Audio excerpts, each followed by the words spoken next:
Democrat voters are pushing back against Manhattan District Attorney Alvin Bragg over the indictment of Donald Trump, as he continues to face bipartisan scrutiny surrounding the strength of his case against the former president. Trump was arraigned at the Manhattan Criminal Courthouse on Tuesday, where he pleaded not guilty to 34 counts of falsifying business records in the first degree. He was formally indicted by a grand jury last week. Amid the fallout over the unparalleled indictment, Bragg has faced extensive condemnation from both sides of the political aisle, with critics accusing him of weaponizing the law for political purposes. Democrat voter Sammy Ravello, who is also a former police officer, ripped Bragg for dedicating resources to the case against Trump during Fox and Friends, all while crime continues to cripple Big Apple streets. "My whole thing is they found the worst prosecutor in America to prosecute Trump because Alvin Bragg would not prosecute a black-on-black crime or Latino crime.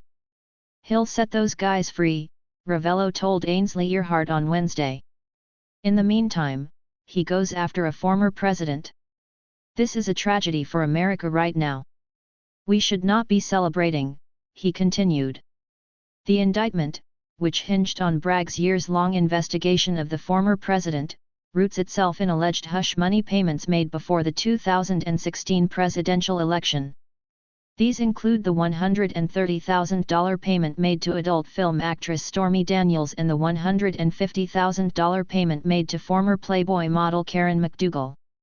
Both women were paid for their silence on alleged affairs with Trump, affairs Trump has repeatedly denied.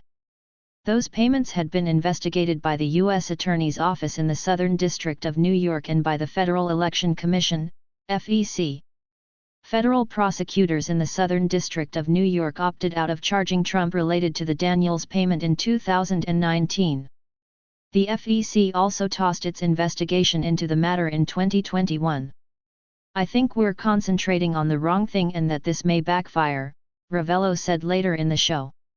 Marissa Caro-Cortez, another Democrat voter, echoed Ravello's sentiment.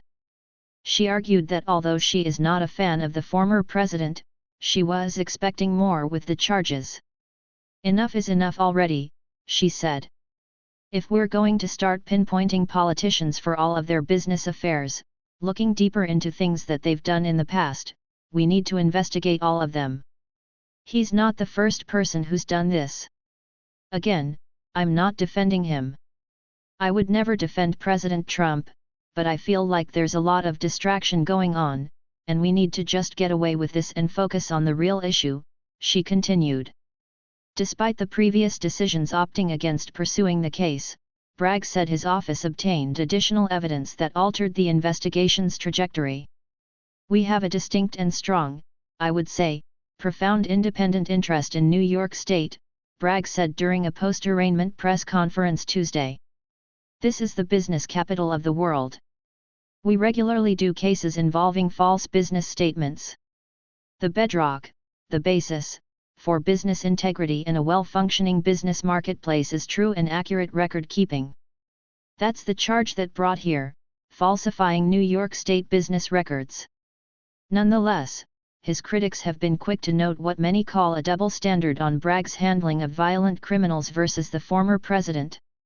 Last year, more than half of felony arrests were downgraded to misdemeanors under Bragg's watch, according to the Fox Brain Room. This was a 13% spike from the year before. Additionally, only half of felony cases resulted in a conviction last year, which is an 18% reduction from the year before.